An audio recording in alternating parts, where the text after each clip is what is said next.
Un vieil homme à la barbe fournie, qui avait l'allure d'un sage d'Orient et qui cachait toujours sous sa tunique des herbes à rêver, lui demanda « Que peux-tu nous dire des vérificateurs ?»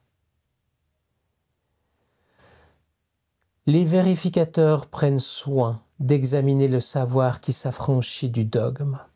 Que celui-ci soit fantaisiste, égaré ou fautif, ou qu'il soit étayé, correct et construit, ils le jugeront indigne, sans la moindre hésitation.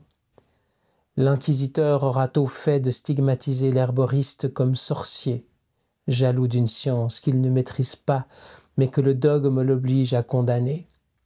Pourtant, le savoir botanique ancestral est bien plus proche de l'idée que nous nous faisons de la science que ne l'était la Sainte Inquisition, malgré sa superbe et sa rigueur.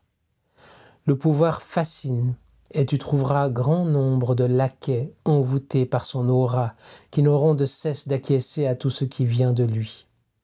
Si la raison venait à ébranler un instant leur bel édifice, ils trouveraient avant même de s'en apercevoir une raison propre, plus forte que la raison.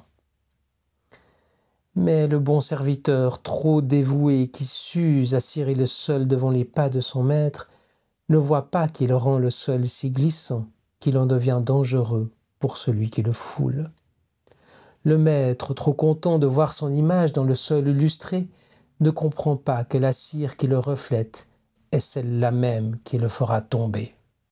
Le vérificateur est le gardien du dogme. Le dogme est un palais au sol lustré et aux hautes voûtes qui donnent de l'ampleur au moindre chuchotement, et où il est préférable d'observer le silence.